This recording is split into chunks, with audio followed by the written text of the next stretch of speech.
Fala, galerinha! O vídeo da Diversão em Letras já vai começar. Preste atenção e se liga no que vamos falar. Boa noite. Ei, boa noite. Tá me ouvindo bem, doutor Cazé? Alô, boa noite, Tanise, tá me ouvindo? Isso, tô ouvindo sim. Agora tô. Ah, perfeito. Então dei uma ajustadinha aqui também. Então, o doutor Cazé estava dando boa noite pro pessoal. Sei que vão chegando devagarinho, né? Muitos não conseguem o corre-corre do serviço chegar nesse horário, mas a nossa live vai ficar gravada. Então, eu estou pedindo para o pessoal que entre aí, que possa estar encaminhando o maior número de pessoas possível, pois o nosso tema é extremamente urgente e necessário, e a cada dia a gente se depara com situações Tô com o livro terríveis. Olha aí, que legal! As bailarinas também choram. Então, doutor Cazé, primeiramente eu quero agradecer imensamente a sua participação aqui conosco, por ter aceitado esse convite. Eu sei que a sua agenda é super corrida e o senhor conseguiu abrir uma brechinha aí, fazia um tempão que a gente estava no aguardo desse horário, e que bom, muito obrigada por estar aqui conosco. E eu gostaria então, doutor Cazé, pessoal que está entrando aí, muitos já lhe seguem, são seus seguidores, outros não lhe conhecem ainda. E eu gostaria, então, que o senhor se apresentasse um pouquinho, né, o Dr. Cazé Fortes, que é da cidade de Divinópolis, interior de Minas Gerais, e que tem estado como uma referência, né? E hoje eu comentava com algumas pessoas sobre a live e eu disse, olha, é um nome que se destaca realmente, porque tem muita propriedade no que fala na defesa da infância. E muito obrigada. É uma honra mesmo poder estar aqui nesse bate-papo e poder lhe ouvir. Eu sempre digo que quando o senhor tem live e eu consigo entrar, é muito bom e passa tão rápido aquela uma hora. A gente gostaria sempre de estender um pouquinho mais. Então, eu gostaria que o senhor se apresentasse, falasse aí um pouquinho do seu trabalho e, para quem não lhe conhece ainda, como foi que o senhor entrou, né, nessa questão de cuidado, de proteção à infância. Boa noite. Eu que agradeço. Muito obrigado, muito honrado de poder participar aqui. A gente demorou um pouquinho para marcar, né? Mas conseguimos, que bom. E eu estou muito feliz de estar aqui. Eu sou promotor de justiça, trabalho, como você falou, em Divinópolis, Minas Gerais. E completei esse ano já 30 anos no Ministério Público. Entrei cedinho, foi logo que eu formei. Que legal. E estou aqui na promotoria, minha promotoria da infância e juventude. E paralelo ao trabalho normal como promotor, a gente tem o chamado movimento Todos contra a Pedofilia. Ele começou no decorrer da... Você está com a camisa aí, que legal. Ah, sou fardada. Esse movimento começou na CPI da pedofilia, que foi no Senado. Ela começou em 2008. Quando ela foi formada, o senador que a presidiu foi o Magno Malta. O senador Magno Malta, ele formou no início da CPI um grupo de apoio técnico e convidou algumas pessoas para fazerem parte, apoiarem a CPI, né, e ajudarem nos trabalhos. Eu tive a honra de fazer parte desse grupo. Tem outros promotores, juízes e delegados, né, e eu me lembro bem, eu o conheci aqui em Divinópolis, numa palestra sobre adoção. Na época estava sendo discutida a nova lei de adoção, e eu tive lá em Brasília para participar dessa discussão.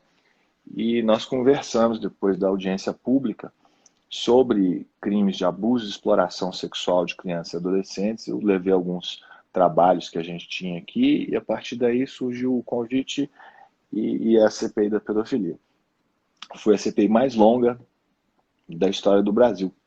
Durou aproximadamente 3 anos. E eu lembro que quando começou, para trabalhar em Brasília, eu moro em Minas, né? Mas a princípio a gente não sabia, não tinha ideia que ia... Tinha noção. Não tinha. Ó, eu já trabalhava no Ministério Público já há muitos anos, mas e sabia da quantidade, da gravidade dos crimes de pedofilia, ou seja, abuso e exploração sexual. Mas não tinha ideia da profundidade disso e o tanto que eles acontecem, né? E da necessidade que a gente tem de prevenção e também de tratamento. Tratamento seja o tratamento de apoio à vítima, que não pode nunca ser esquecido, acho que é fundamental, é o primeiro passo, e o tratamento também do criminoso, que tem que ser processado e responder pelo crime que cometeu, né?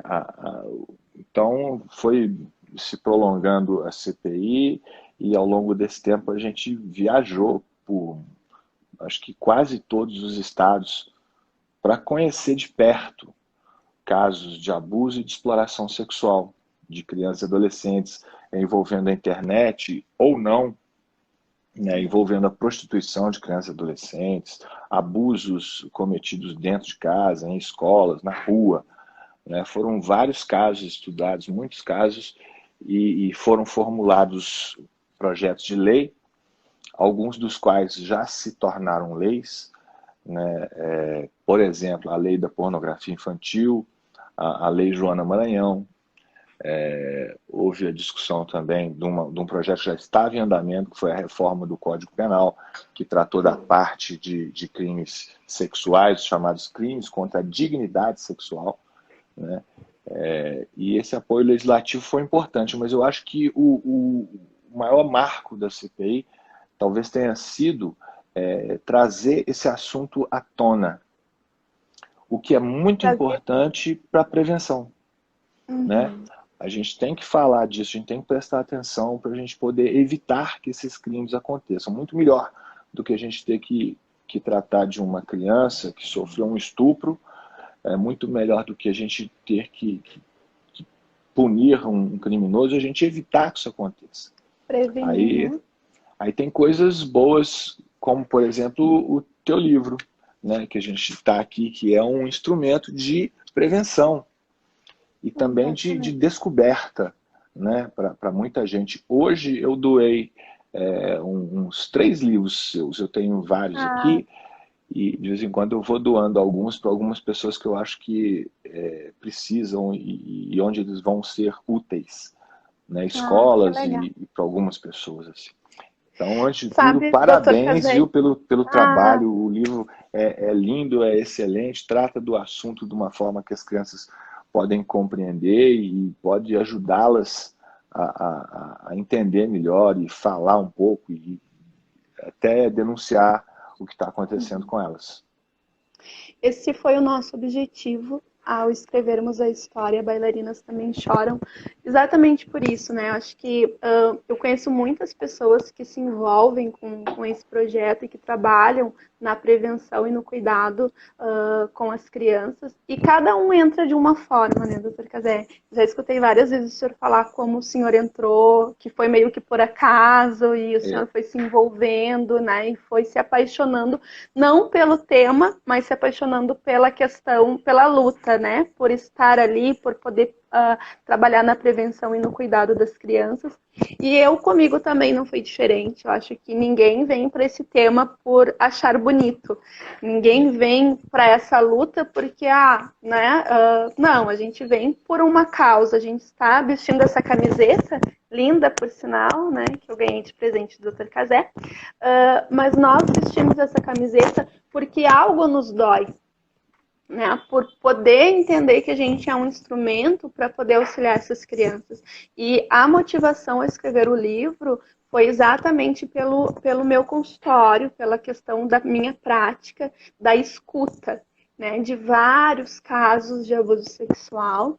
E, infelizmente, em 2019, a gente teve aí muitos casos, 17 mil denúncias, e a gente teve uma queda, né, considerável no tempo de pandemia. A gente não teve muitos casos notificados. A gente já tem a questão da subnotificação no normal, e agora, na época da pandemia, esse número ele foi bem menor do que o habitual, né? O que se espera, pelo menos.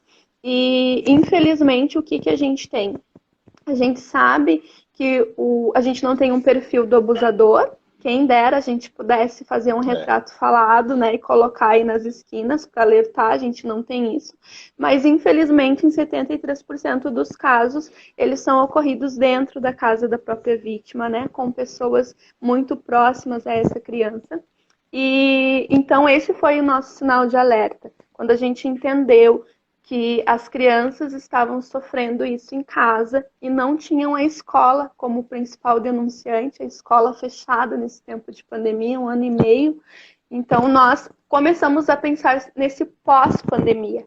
Então, foi por isso que nós resolvemos escrever esse livro e motivados, então, pela dor da escuta. Eu sempre digo que não importa a idade que a pessoa venha me relatar o caso de abuso sofrido, ela, no momento em que ela está relatando, ela é uma criança, né? Eu já ouvi vários relatos de mulheres, inclusive Bailarinas Também Choram, foi inspirado na história de uma mulher de 42 anos, que confessou para mim, então, o abuso e relatou que sofreu abuso sexual desde os 8 anos, e aos 11 anos, então, teve um estupro e teve um aborto, né, em decorrência dessa violência.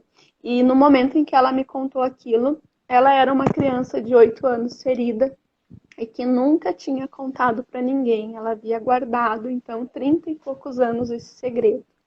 E que triste isso, né, doutor Cazé? Triste de saber que não é um caso, né, que são vários, e que durante essa pandemia a gente teve, sim, muitos casos. A gente já está tendo aí notificações das escolas, que estão tendo bastante relatos, as escolas já estão notificando. Mas eu gostaria que o senhor falasse um pouquinho hoje. A gente sabe aí da diferença do abuso sexual, da questão da exploração sexual, né, para quem está nos acompanhando. Quem não sabe muito essa diferenciação. E eu gostaria depois que o senhor entrasse um pouquinho mais na questão da pornografia, da questão do abuso sexual e do estupro dentro das redes, né? Nessa questão que hoje é tão comum para as crianças que têm acesso à internet desde muito cedo, né? 1 aninho, as crianças já estão rolando o dedinho na tela de um celular. E alguns neurologistas, né, afirmam que isso é um crime neurológico, né? A questão de as crianças terem acesso às telas muito cedo, mas infelizmente essa é a realidade não só do Brasil, né, mas do mundo inteiro. As crianças estão tendo acesso cada vez mais cedo. E como proteger as nossas crianças? Então eu gostaria que o senhor pudesse falar um pouquinho disso agora. Assim, olha, esse assunto me preocupa tanto, mas tanto essa questão de alguma forma da gente ajudar as crianças a usarem de uma forma mais segura a internet. Eu tenho problemas desse tipo todo dia. Hoje não foi diferente.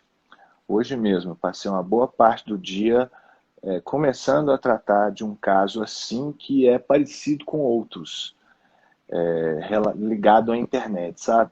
A gente tem as redes sociais, os programas de mensagem, os grupos, principalmente o WhatsApp é o mais famoso, mas tem outros aí. E hoje eu tenho visto, eu já vou falar logo disso, porque é uma coisa que está me incomodando demais. Primeiro, acho que é importante falar que sim, durante o tempo de pandemia, que nós ainda estamos vivendo, embora esteja melhorando com a evolução da vacinação e tal, mas é muito importante que seja reaberto esse canal da escola, que é o principal para reconhecimento e para denúncia de muitos abusos que ocorrem dentro de casa. Você falou da estatística de mais de 70% de abuso ocorrido dentro de casa. Na verdade, tem outros que falam em até mais, em mais de 80%. Né, o que é uma coisa, se a gente for reparar, é lógico, porque a criança, quando ela é abusada, né, ela ainda é criança, poucas pessoas têm acesso a ela. Via de regra, aquelas que têm acesso à casa dela. porque ela não vai a tantos lugares assim, ela não tem contato com tantas pessoas quanto um adolescente tem, um adulto tem.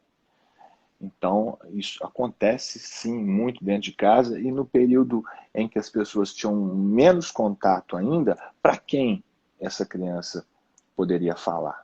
Né? E também o aumento cada vez maior do uso da internet. A internet é ótimo, uma coisa boa. A internet é importante, a gente usa, foi o que ajudou a gente a continuar muitos trabalhos, muitas atividades durante esse tempo de isolamento social. Mas tudo que ela tem de bom, ela também tem de ruim, porque ela permite o acesso também de pessoas mal intencionadas às crianças. E voltando àquilo que eu estava falando, uma coisa que tem sido muito comum, e a gente tem que tomar cuidado com isso, eu vou falar agora o que a gente pode fazer. Uma coisa que tem sido muito comum é a abertura de grupos visando crianças. Esses grupos oferecem atrativos, oferecem desenhos, jogos, senhas para acesso a programas de streaming, né? Netflix, por exemplo, né? A troco de fotos de filmes, e agora, principalmente, a troco da realização de tarefas. Existem grupos que são abertos e eles acabam pegando crianças de vários estados até, que oferecem ali brincadeiras que são totalmente voltadas para o sexo. E no final das contas, a pessoa que está promovendo isso, ela quer colher aquelas imagens, ela quer, se possível, ter acesso àquelas crianças, até marcar encontros, né, através dessas brincadeiras sexuais. Né? E é importante ressaltar, né, doutor Cazé, que muitos pais, antigamente, as pessoas diziam, né, as gerações passadas, a gente perdia os filhos na rua, brincando. Então, se perdia os filhos na rua, hoje a gente perde os filhos dentro do próprio quarto.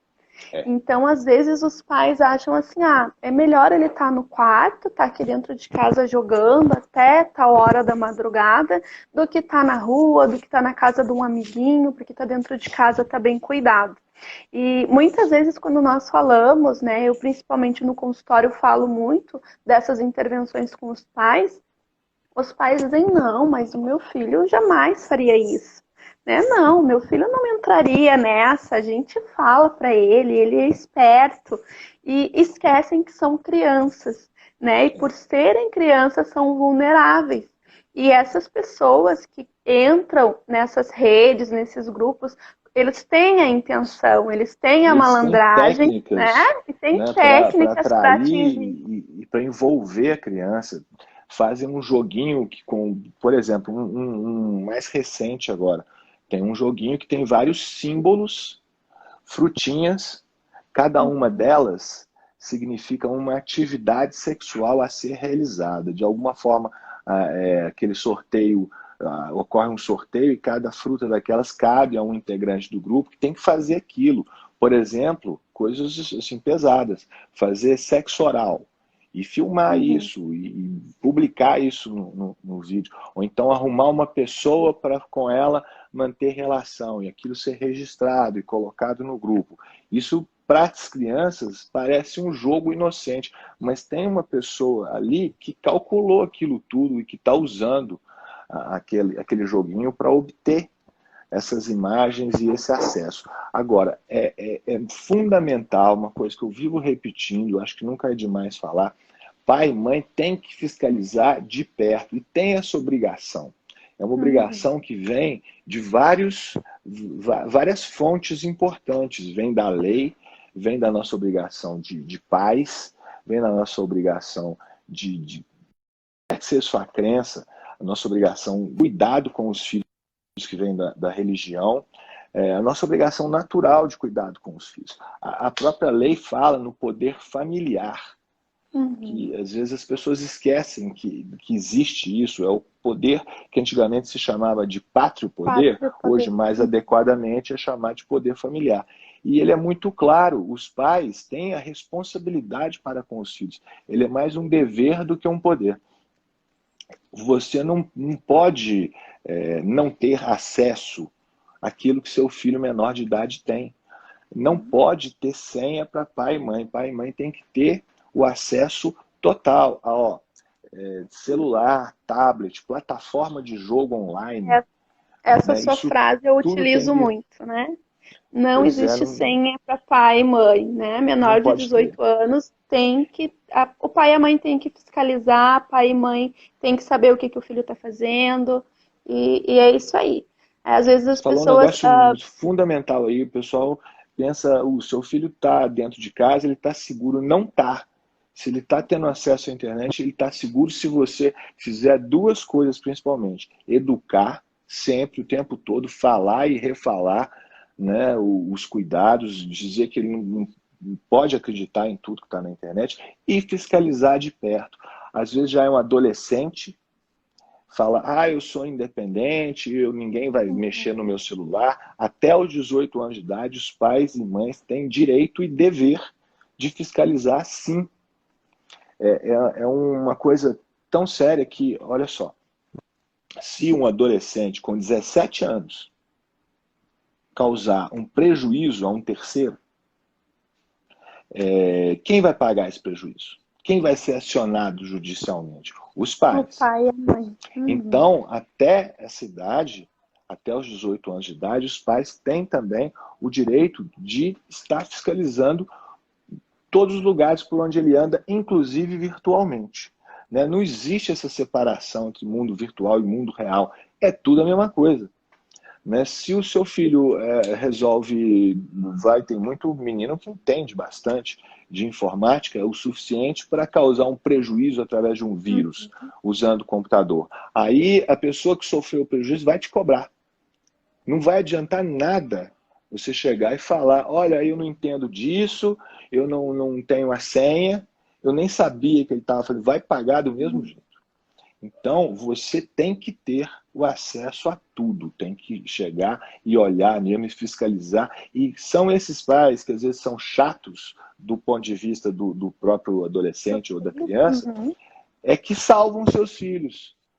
Cansei e canso de ver isso. Hoje eu vi isso. Uma pessoa que chegou lá e teve o trabalho e teve a coragem de se indispor, né, de fazer o papel de chato, mas que por isso conseguiu identificar o que estava acontecendo. Né? As crianças ali sendo levadas a praticar atos sexuais e divulgar isso na internet. Né? Existe o estupro virtual, você já ouviu falar, vou explicar para o pessoal. É uma espécie de chantagem, em que a pessoa atrai uma criança ou um adolescente através de um anúncio ali. Por exemplo, um comum, que eu já vi mais de uma vez, né? Um anúncio lá no Facebook para a menina ser modelo. E tem vários perfis falsos que vão apoiar. Fala, eu já entrei, foi muito bom. Eu tirei umas fotos, mandei, agora eu estou fazendo trabalho de modelo e estou conseguindo ganhar dinheiro com isso e tal. Você manda uma foto. Se você for aceita, você está feito. Aí a vítima vai e manda uma foto às vezes inocente, né? Mas a partir dessa foto, a pessoa pede outras e começa a fazer chantagem. A hora que ela consegue uma foto que exponha mais, fala, olha, eu vou publicar sua foto, se você não fizer para mim, isso. Você tem que beijar outra menina, você tem que se expor nua, fazendo isso, fazendo a dancinha não sei o que lá do TikTok. Qualquer coisa desse tipo. Eles inventam as coisas mais perversas até. E vão fazendo essa chantagem cada vez envolvendo mais a criança. E esses grupos, inclusive, ensinam, voltando, né, aqueles grupos lá que envolvem crianças, principalmente, crianças assim, de até 10 anos de idade. Eles ensinam como até despistar os pais. Outro dia nós pegamos num celular o cara falando lá, o cara ou a menina, não sei, explicando para uma criança. Como burlar. Olha, você vai entregar o celular para sua mãe, então você apaga o grupo. Daqui a 3 dias a gente te inclui de novo. Olha só. E a menina, gente, então tchau, tô apagando, daqui a 3 dias vocês vão e me coloquem aí de novo. O pai pega, o celular não tem nada. Mas daqui a 3 dias a criança está ali novamente envolvida naquele grupo ali. E, fazem todo tipo de chantagem para não ser denunciados pelas próprias crianças, né? Então a gente tem que frisar bastante com as crianças, contar que isso existe, que tem que tomar cuidado, que não dá para acreditar em tudo, que não é para conversar com estranho, não dá informação para quem você não conhece. E fiscalizar. É Sempre. importante ressaltar também, né, doutor Casé, que não são só os crimes de pedofilia que estão nas redes, as crianças que estão à mercê da rede sem controle, elas também estão expostas a várias outras coisas, né? Há tempos Todo atrás tipo de tinha um crime. jogo aí, né, que ensinava as crianças a se machucar, incentivava a questão do suicídio. Então, tudo isso, Tem o bullying né? digital também, né? Nós tivemos outro dia um caso muito sério do garoto que ia se autoexterminar por causa disso, porque ele foi filmado, ele estava no banheiro, alguém chegou e usou o celular por cima da porta do banheiro e o filmou Meu ali Deus. enquanto fazia as necessidades. Ele foi exposto e quis acabar com a vida por causa disso, né? Imagina. Então, é um instrumento maravilhoso a internet. Hoje, qualquer telefone celular te dá acesso ao mundo todo. É um instrumento poderoso mesmo, mas a gente tem que usá-lo com cuidado, né, para que ele produza boas coisas e não venha a causar aí ser abertura para até crimes. Você sabe que até invasão a casas, a residências, começam às vezes através de informações colhidas de uma forma super inocente. Ou às vezes com a publicação de fotos, assim, a pessoa começa a saber da sua vida. Isso, às vezes nós falamos e orientamos os pais, e os pais acham até que a gente é chato, né, na maneira que a gente fala e da maneira que nós colocamos algumas questões para os pais. Mas nós que trabalhamos com isso, a gente sabe que quem está por trás, eles pegam as fotos inocentes. E muitos pais, eu costumo dizer que a exposição dos filhos é tão grande que o bebê que nasce, em 5 minutos, ele tem 5 minutos de vida e já tem talvez 500 fotos espalhadas na rede. E os pais, às vezes, até por parentes morarem longe, isso a gente sabe que é uma facilidade da internet, os pais colocam foto do filho tomando banho, né, da primeira papinha, para compartilhar com os parentes que não moram tão perto. Mas a gente sabe que é dessas fotos que muitos criminosos se utilizam e fazem até montagens, né, e usam fotos das crianças tomando banho, crianças na praia. Então eu gostaria que o senhor falasse isso, doutor, porque muitas vezes quando nós falamos isso para os pais, nas formações em que nós fazemos, ou no próprio consultório, às vezes os pais acham que, não é bem assim, acho que isso é um exagero, imagina não poder postar foto do filho, né? Então eu gostaria que o senhor falasse dos casos que o senhor já teve, que o senhor pudesse compartilhar um pouquinho conosco. É muito sério, isso não é exagero, não. É claro que a gente também tem direito, você tem ali seu filho, você quer mostrar para os parentes e tal, mas toma cuidado, né? Dependendo da foto, ela só pode ser postada na rede social fechada. Ou então procura sair também nas fotos junto, né? Isso não só demonstra que você está presente, mas também impede que ela seja usada, porque às vezes fotos inocentes para a gente podem ser colocadas em sites de pornografia infantil para aumentar a quantidade de informação que é vendida. Porque existem muitos sites de pornografia infantil.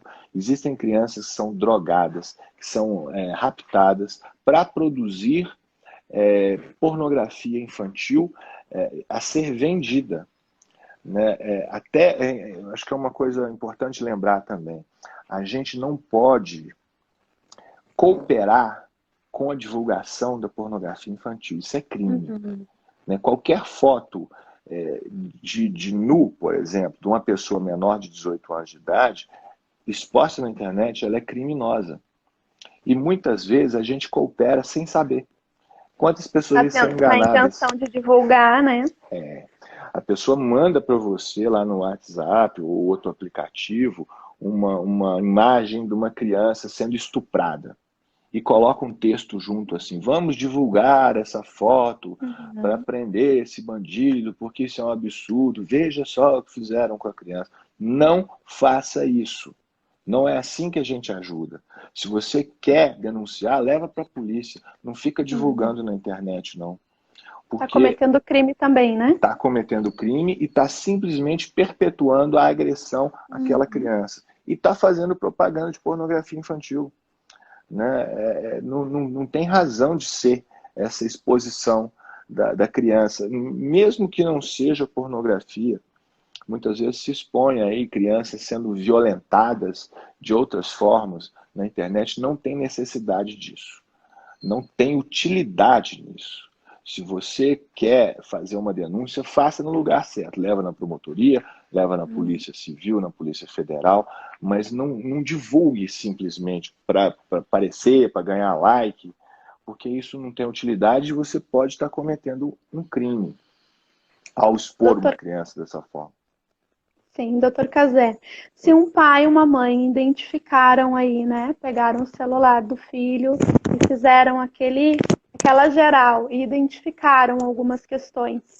Como proceder? O que esse pai e o que essa mãe devem fazer perante a justiça? Como deve levar? Para quem a gente pode denunciar? Eu gostaria que o senhor falasse um pouquinho disso. Eu acho que a gente tem duas coisas principais. Primeiro, de tudo, a gente tem que preocupar com o bem-estar da criança e do adolescente. Como é que ela está? O que aconteceu? Ela simplesmente está assistindo, ela chegou a participar de alguma coisa e tal. Às vezes é preciso, você descobre, muitas vezes já aconteceu isso, e não foram poucas vezes, né, você descobre através dessas imagens que a criança ou adolescente foi estuprado. Então a primeira coisa é levá-la a um médico, né, levá-la a um atendimento, dependendo da situação. E outra coisa a ser feita é fazer a denúncia no órgão correto. Você pode levar essa imagem para a polícia ou para o Ministério Público, para o promotor de justiça, né, e dizer, olha o que eu achei aqui, isso aqui está sendo passado para a criança. Isso aconteceu hoje. Eu estou aqui com alguns telefones celulares, né, usados por crianças, né, através dos quais elas estavam sendo assediadas, estavam sendo chamadas para participar aí de atividades dessa natureza, né? Não vou entrar em detalhes, mas não é útil você tentar se passar e conseguir mais informação. Você pode atrapalhar a investigação ou às vezes até né, causar um prejuízo para o seu próprio filho. Então acho que a pessoa tem que pegar esse material que foi descoberto e levar para o promotor de justiça ou para a polícia, né, para aquilo dar início a uma investigação, né, claro, logo depois de verificar, a primeira coisa a ser vista é o bem-estar da criança, do adolescente, como que ela está, se ela está passando bem, se sofreu algum tipo de dano, que sempre tem que ser tratado, né. É muito importante também a gente lembrar que existem na internet muitas pessoas que estão só assistindo, estão ali com perfis falsos e estão colhendo as nossas imagens. Então, tomar cuidado com aquilo que a gente posta. E criança e adolescente tem menos filtro, claro, normal. E às vezes exageram naquilo que está postando. Aí volta a nossa fiscalização. Explicar isso para os filhos, fiscalizar. E tudo é uma questão de burlar o sistema, né, doutor Cazé? Porque se for criar uma conta, tem um limite, tem uma idade limite para fazer a criação da conta. Então, para tu criar aquela conta ali, tu precisa mentir que tu tem uma idade que tu não tem, né? Começando por aí. Tu já tá ensinando. Todo mundo mente, né? Menor de idade, porque tem uma idade mínima, a pessoa vai lá, coloca a idade e pronto, né? Mas o uso da internet é inevitável. Ele, inclusive, pode, e muitas vezes e tem sido, ultimamente, o estudo tem sido muitas vezes através da internet. Então tem que usar sim, a gente não pode impedir, né? Mas a fiscalização tem que existir, não é cabível. Gente, ainda vejo até hoje, eu falo isso há anos, mas ainda vejo até hoje pais que falam para mim o seguinte: mas como que eu vou pegar o celular do meu filho e a privacidade? Não Invasão de existe esse negócio de privacidade. privacidade até os 18 anos de idade. Não, maior é o poder familiar, maior é o seu dever de proteger seu filho. Você tem que olhar tudo, sim, né? Tem que chegar lá e pegar sem aviso, se for o caso. Isso não é uma invasão de privacidade, não é uma Isso é coisa ruim, é cuidado, uma coisa boa, é cuidado, é proteção. amor. Uhum. A gente tem que assumir o papel de pai e de mãe, que é amigo também, mas é diferente de amigo. Né? Você não tem Temos que deveres ficar. diferentes. É verdade, porque eu vejo muitas vezes pais e mães que querem ficar assim, querem passar, eu sou um pai legal, eu sou uma mãe legal, eu sou liberal, eu deixo Uhum. tudo até acontecer uma coisa muito grave, né? Então é preciso sim levar a sério essa questão, sabe? Eu gostaria, doutor Cazé, que o senhor falasse um pouquinho. Eu estou correndo porque eu sei que o nosso tempo voa, né? É, E eu gostaria que o senhor falasse um pouquinho sobre o estupro de vulnerável e estupro na rede, né? O virtual. Como que está acontecendo isso? Como é que vocês estão identificando? Como nós, profissionais e pais, podemos ficar mais atentos? Algumas dicas. E qual é a diferença da questão da pornografia na rede, né, da exposição para a questão do estupro mesmo? sim, olha só, estupro é praticar algum ato sexual mediante violência ou grave ameaça, sem o consentimento daquela pessoa com quem se pratica o ato. Estupro em geral. O estupro de vulnerável é específico, é aquele ato sexual, não precisa ser a relação sexual tradicional, pode ser outros tipos de ato sexual, também é estupro. Né? Isso foi uma Mesmo que mudança não tenha. legislativa. Oi? É importante para o pessoal, que às vezes as pessoas têm dúvida, né? Sim. A questão de não ter a relação sexual, o ato em si, né? Isso Mesmo já assim pode ser caracteriza, estupro. mesmo assim é caracterizado Às estupro de vezes vulnerável. uma pessoa que usa um instrumento para estuprar outra pessoa. Às vezes a pessoa pode ser estuprada e não deixar marca, obrigar sexo oral, por exemplo, né? Sexo de outras formas que não seja a tradicional ali entre homem e mulher. Todos os atos libidinosos praticados mediante violência ou grave ameaça são estupro. Né? Mas no caso da criança e do adolescente, tem a questão do estupro de vulnerável, que é específico. A pessoa menor de 14 anos de idade não pode dar um consentimento válido para o ato sexual.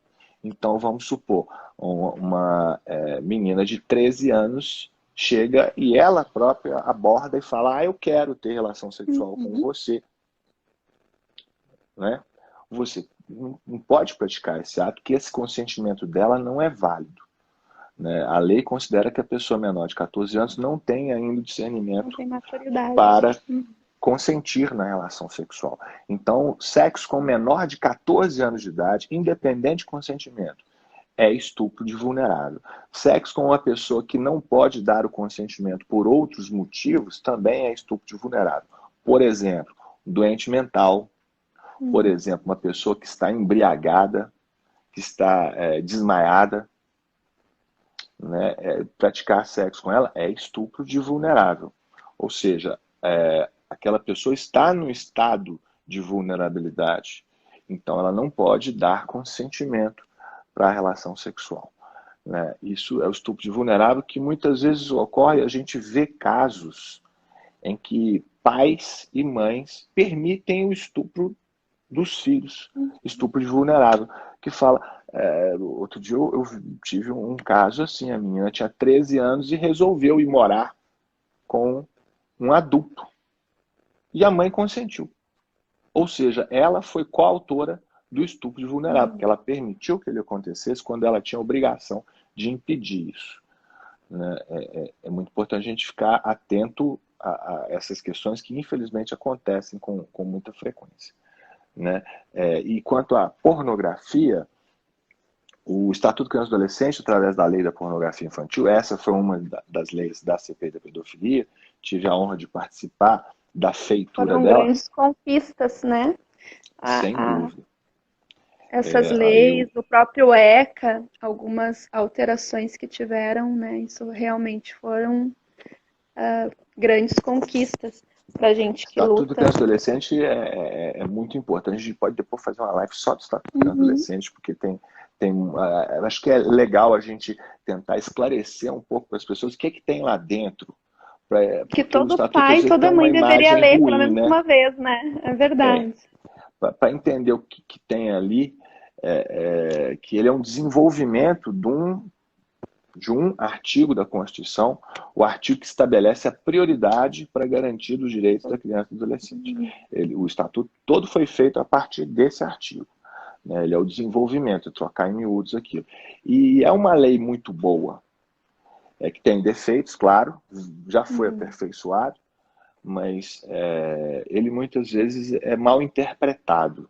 Então é importante a gente conhecer, sim, para usá-lo melhor também, e saber dos nossos direitos e deveres para com nossos filhos, né? Para com aquelas pessoas com quem a gente tem obrigação, né?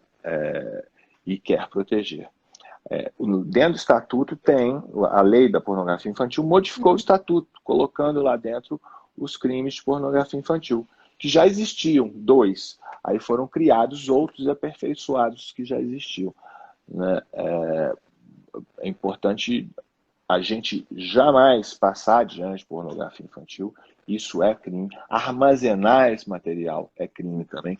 Produzir esse material é crime.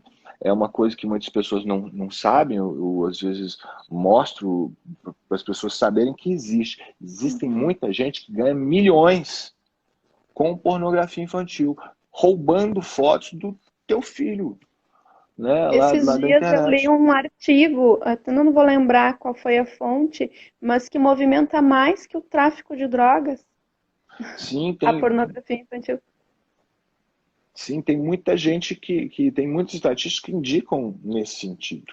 Eu não sei se qual que movimenta mais, mas ambos movimentam milhões, né, de uma forma nefasta.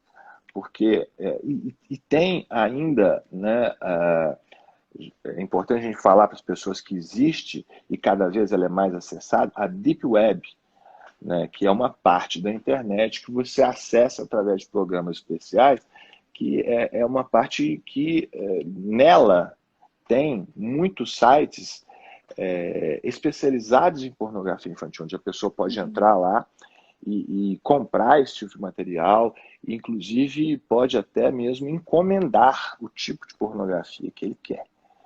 Né? E isso é feito através de crianças pobres, desaparecidas, raptadas, crianças que são drogadas para com elas, enquanto drogadas, né, elas são usadas para produzir material que é vendido na rede. É uma coisa, às vezes, surreal. Tem gente que, sinceramente, a gente não imagina como é que é isso, porque é uma coisa muito ruim de se ver. Né? Não, e perceber isso, o quanto isso movimenta, o quanto tem de gente por trás que investe financeiramente e que realmente há um mercado. Então, se há um mercado, há consumidores. E é isso que os pais precisam entender, né? Que eles se utilizam da inocência da criança. Então, nós precisamos sim ter esse olhar de alerta, esse olhar de cuidado, porque as crianças estão vulneráveis. Elas têm um celular na mão, elas têm um mundo ali, né? E eu sempre digo que nós, há pouquíssimo tempo atrás, a gente sempre debatia que quanto menos tela, melhor.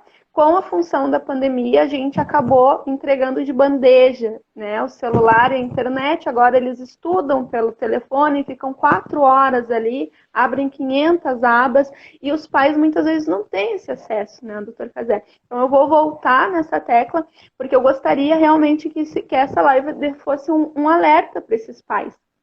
Que muitos pais, inclusive os que eu atendo, eles têm esse pensamento, que se ele está dentro de casa, se ele está ali no quarto dele, pode ficar até as 2, até as 3 da manhã, não tem problema, né? Porque afinal de contas está aqui no quarto, nada de ruim vai acontecer. Então eu gostaria tá que você falasse seguro, né? Mas não exatamente. tá.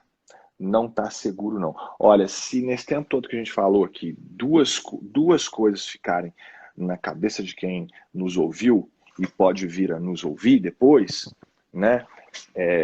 Eu queria, duas coisas seria o seguinte: pai e mãe têm que estar muito atento aos seus filhos. Tem que estar lá, tem que conversar e pegar os instrumentos que ele usa para acessar a internet e olhar. Tem que abrir e olhar e perder, ou melhor, ganhar um tempo com isso. Né? Gastar um tempo de olhar mesmo. Não pode ter limite para o pai e a mãe fiscalizarem o filho nesse contexto. Porque é muito rápido e é muito fácil ter acesso às crianças a respeito disso. E outra coisa também, o que nós estamos fazendo agora e o que a gente vive fazendo aí, é importante falar desse assunto. Não só de crime de abuso, exploração sexual, prostituição infantil, pornografia infantil. A gente tem que falar desse assunto, a gente tem que externar o nosso cuidado, a nossa atenção. A gente tem que deixar claro que a gente está atento. O fato da gente fiscalizar e mostrar que fiscaliza é fundamental para a prevenção. Porque esse tipo de criminoso, ele age exatamente como os predadores agem na natureza. Ele escolhe a vítima mais fraca. No nosso caso, a vítima mais fraca é aquela que está menos protegida, menos fiscalizada, seja na internet ou fora dela. Se você fiscaliza e deixa claro que está fiscalizando, só esse ato já protege a criança e o adolescente, porque você dá esse recado, fala, olha, essas crianças aqui, você vai ter problema se mexer com elas. Não vai ficar barato, não. Eu gosto da esse frase... é um recado que a gente sempre busca dar. Eu gosto da frase da ministra dos Direitos Humanos, que ela diz, eu quero deixar a vida dos abusadores mais difícil. Então, esse é o nosso papel enquanto sociedade, porque lá no ECA diz que é dever da sociedade, da família, de todos, né, proteger, não só do Estado e não só da família, mas da sociedade também, de proteger a vida das nossas crianças. E o senhor colocou aí uma palavra que é importantíssima. O senhor disse que o tempo, né, ganhar tempo com o filho. Muitas vezes eu no consultório, às vezes os pais perguntam, nossa, o que tu fez com o fulaninho que em um atendimento ele voltou para casa tão diferente, né, mudou tanto. E eu sempre digo, olha, que em 1h, 45 minutos, eu estive com seu filho, eu olhei para ele, eu disse que ele era importante, eu joguei com ele, eu prestei atenção nele. E muitas vezes nós, né, pais, me coloco nessa brecha porque a gente está sempre correndo, a função do dia a dia nos rouba muito tempo. Mas nós precisamos investir tempo com os nossos filhos e cuidar, né? Fiscalizar, isso é investimento de tempo. E também se utilizar de materiais como o livro Bailarinas Também Choram e tantos outros, né? O livro da Neide, nossa amiga em comum, né, doutor A Cazé? gente pode deixar de mandar um grande abraço para a Neide, imagina. amiga muito querida. Aprendo tanto sei, com ela. É uma querida, né? Eu sei que ela não está presente aqui porque ela está, acho que em viagem, mas a Neide tem também um livro que fala sobre prevenção ao abuso sexual ainda com os bebezinhos, né? A hora do banho. Aproveitar, enquanto eu estou vendo aqui, só mandar um abraço para uma amiga que eu não posso deixar de falar sempre, a Ivene, que há muitos anos está junto com a gente aí, sempre lutando para a defesa de crianças e adolescentes. Ela está lá em Curvelo agora, lá no centro de Minas. Né? Olha só. Tem uma amiga minha aqui também acompanhando de Orlando a nossa live. E eu acho que o importante é isso, né, doutor Cazé? A gente se utilizar dos materiais que nós temos para que a gente tenha tempo com a criança, para que possa falar. Os livros que falam sobre abuso sexual infantil para a infância, para a criança, eles são uma porta aberta para que esse assunto entre dentro da nossa casa. Antigamente esse assunto era tabu, mas hoje ele é muito tabu ainda, para muitas famílias. Então a gente precisa falar. Como o senhor colocou antes, né? Quando nós falamos, quando nós colocamos isso, a gente já está protegendo, a gente está trabalhando na prevenção e no cuidado com essas crianças. Doutor Cazé, eu gostaria de ficar aqui muito tempo, mas eu estou vendo aqui que tem um recadinho, tempo, né? tá? Que falta 2 minutinhos. Então eu gostaria muito de deixar aqui o meu agradecimento. Muito obrigada novamente. Não tenho palavras para agradecer o trabalho que o senhor faz e a referência que o senhor é para todos nós que trabalhamos nessa causa. Então, obrigada por não ter desistido dessa causa e estar aí até hoje. Eu sei que muitas vezes a gente volta para casa com dor de cabeça, com ânsia de vômito, passando mal das coisas que a gente escuta, das coisas que a gente vê, mas eu quero agradecer muito, porque o senhor entrou, né, nessa causa e não saiu. O senhor entendeu que o senhor tem uma missão e obrigada por não ter desistido dela. Gostaria que o senhor agora se despedisse. Obrigada a todos que acompanharam. Essa live vai ficar salva, depois a gente vai colocar ela lá no YouTube também. Então, muito obrigada, doutor Cazé, e que a gente possa ter outras, né? Não demore tanto. Vamos. E, olha, eu te agradeço muito, honrado. E a gente tem essa coisa em comum, né? Jamais desistir de lutar e às vezes por ideal, sim, e às vezes por impossibilidade de conviver com a inércia diante daquilo que a gente vê. Ou seja, quando a gente vê essas coisas acontecendo e a gente pode fazer alguma coisa, é impossível não fazer, né? Acho que não só eu e você, mas todos nós temos essa obrigação, sim. E a gente tem que assumir isso. Muitas vezes é difícil, mas muito mais difícil é não fazer. Porque, sabe, realmente eu acredito que a gente pode fazer diferença. Já ouvi muitas vezes aquela frase assim, você não vai mudar o mundo. Claro que eu vou.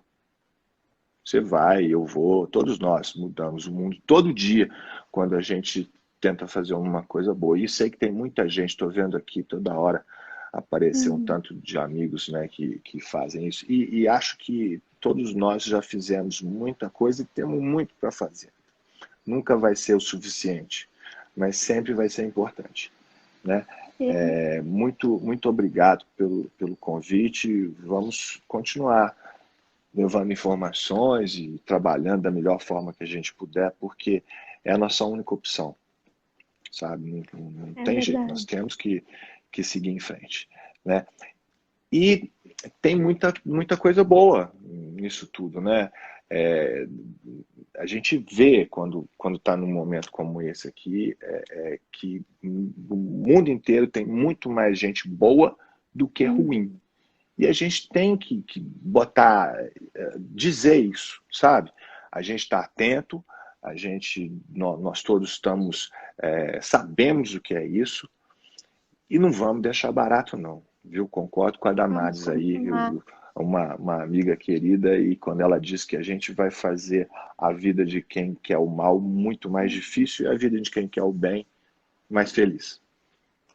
Doutor Cazé, então assim, eu gosto de uma passagem bíblica que diz que a gente tem que abrir a boca em defesa daqueles que não podem se defender, né? Então que a gente possa continuar com essa missão e muitos outros que estão entrando aqui, que deixaram seu oizinho, eu sei que trabalham com isso e que têm o seu coração realmente nessa missão, então não vamos parar, nós vamos continuar e às vezes dá aquela impressão que o nosso trabalho é tão pequenininho, né? Mas se a gente ganhar uma pessoa, se a gente conseguir prevenir para uma criança, se a gente conseguir mudar a história de já valeu a pena. Então, obrigada a todos que nos acompanharam. Sigam o Dr. Cazé lá no YouTube, no Instagram, A Diversão em Letras. O Dr. Cazé tem um livro que eu estou morrendo aí de vontade de ler. Você não tem, não? Eu não tenho, tava em falta. Vou mandar ali depois um WhatsApp aí, eu quero um. Tá? Me lembra, então, assim, por favor, vou mandar um para você. Vou lembrar, com certeza. Então, muito obrigada a todos e acompanhem lá no canal do Dr. Cazé, tem vários vídeos, eu já assisti vários. Vou colocar essa nossa live, depois com a ajuda da Neide, lá no YouTube, né? Vamos meu canal não aparece muito no YouTube pelo assunto, não, mas todo mundo está convidado a participar, todos contra a pedofilia. Então tá, gente, muito obrigada, doutor Cazé, mais uma vez só gratidão, tá? Deus Boa noite, abençoe muito sua obrigado. vida, sua família e até a próxima. Até. Obrigado. Boa noite. Tchau, tchau. E aí, você gostou do vídeo? Então deixe seu like, se inscreva em nosso canal e nos siga nas redes sociais. Porque nosso conteúdo está recheado de coisas legais. Um beijão e até logo mais!